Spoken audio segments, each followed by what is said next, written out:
Hello and welcome to Access Asia. I'm Yuka Huaye and these are our main stories this week. Thousands of people have been rescued from Myanmar where they were forced to work in telecom scam centres.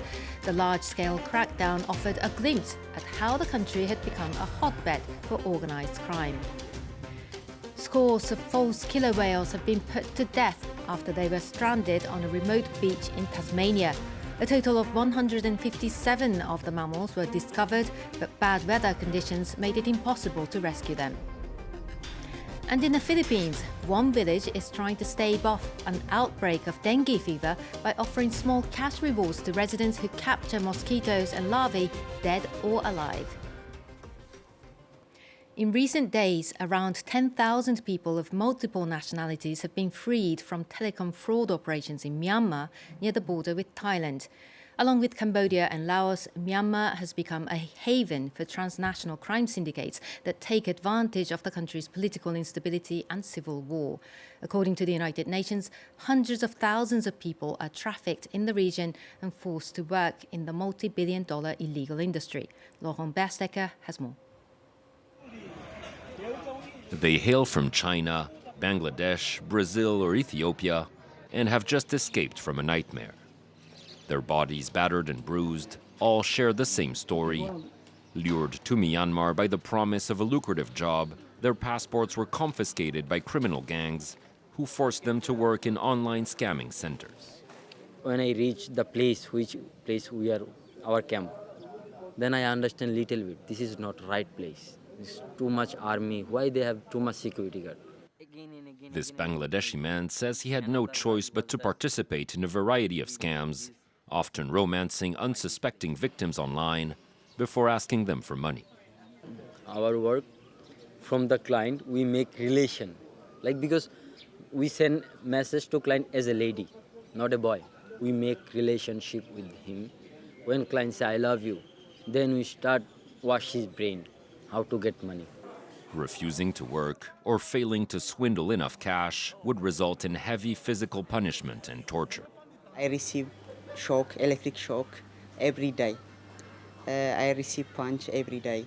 We were working for 18 hours without salary, they didn't allow us to contact our family.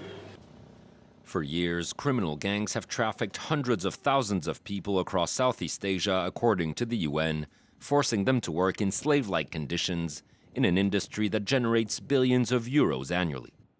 Victims are often held in buildings near border areas, such as Myanmar's Karen region, which largely falls outside of government control. Faced with growing pressure to deal with the issue, including from neighboring China, Thailand and Myanmar launched a joint clampdown last month, raiding several compounds in the border town of Myawaddy, also known as Scam City. Dozens of suspected ringleaders were arrested, while thousands of workers were freed and transferred to reception centers in Thailand as they waited to return to their home countries. Japan continues to grapple with a post-COVID influx of tourists. A lack of cultural understanding and sometimes outright bad behaviour have caused an uproar among locals. Our correspondent sent this report. There are a lot of people. Yusuke is a tour guide in Tokyo. Today he's accompanying two French visitors to a famous temple. They're not alone. The capital is packed with tourists from all over the world. I'm not really used to seeing tourism like this. It's huge. You have to admit that it doesn't really feel like you're immersed in a very traditional culture. Yusuke's job has changed dramatically in the past decade. He now has to remind visitors to respect local customs. It's okay to eat and drink in front of stores, but we can't walk while eating and drinking. Japanese people know the rules, of course, but they're not always obvious to visitors. There are more and more foreign tourists who are not necessarily well informed before they come to Japan. They still try to respect the rules, but when you're not aware, it's not easy to do everything right. Almost 37 million people visited Japan last year, but some locations aren't equipped to deal with large numbers of people, while locals have taken to social media to complain about bad behaviour among tourists. That includes doing pull-ups on a sacred shrine gate, harassing geisha entertainers and trespassing. Most of the problems occur in populous cities such as Tokyo and Kyoto, and on the slopes of the iconic Mount Fuji.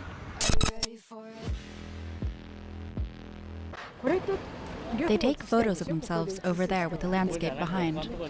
But there must be better places than here. This tourism expert warns that friction between visitors and locals is going to get worse. The well-known tourist spots are already saturated, so the government's goal of 60 million tourists, twice as many as now, may be possible, but we're not ready for that yet. In response, the government's encouraging inbound tourists to spend time in quieter destinations in the countryside. But as spring approaches, Tokyo is again bracing for a surge in visitors.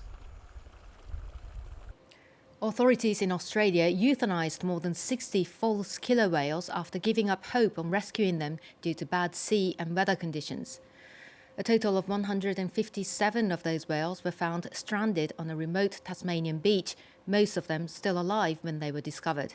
As time passed, more of them died, and attempts to put surviving ones back into the water proved very challenging and dangerous for rescuers, according to the local wildlife service. The reasons for the beaching were unclear. It's not the first time this happened in Australia. In 2022, 230 pilot whales were stranded further south in Macquarie Harbour, 2 years after 470 long-finned pilot whales became stuck in the same location. In Muslim-majority Indonesia, one place has remained a bastion of Catholic faith brought by Portuguese missionaries in the 16th century. It's also home to the world's largest seminary that trains and sends out priests to serve all over the world. Indonesian priests are also known for their religious tolerance, particularly towards LGBTQ rights. Our correspondents went to meet some of them. It's a province that stands apart in Indonesia, a country with the largest Muslim population in the world. Flores Island is predominantly Catholic. Bersama Dia dan dalam Dia, dalam persatuan dengan Roh Kudus, Allah Bapa yang Maha Kuasa, segala hormat dan kemuliaan. On this island of 2 million, the churches are full every Sunday.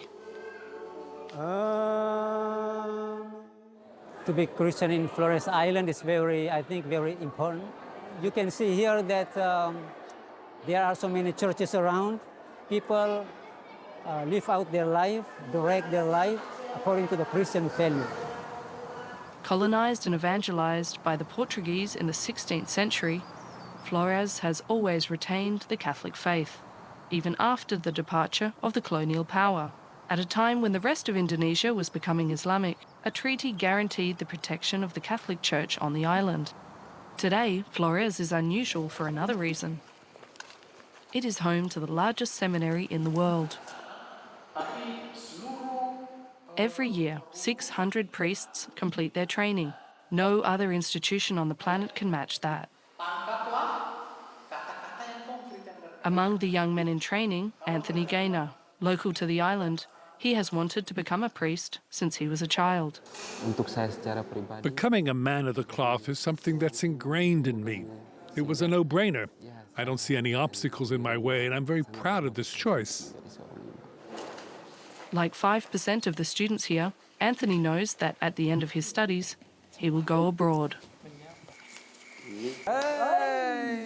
They all see themselves as the bearers of a tolerant Catholic message, less conservative than in the rest of the church.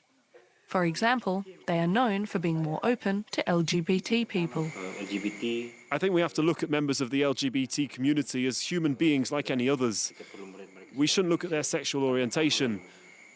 We should simply see them as men and women who have a personality and a faith of their own.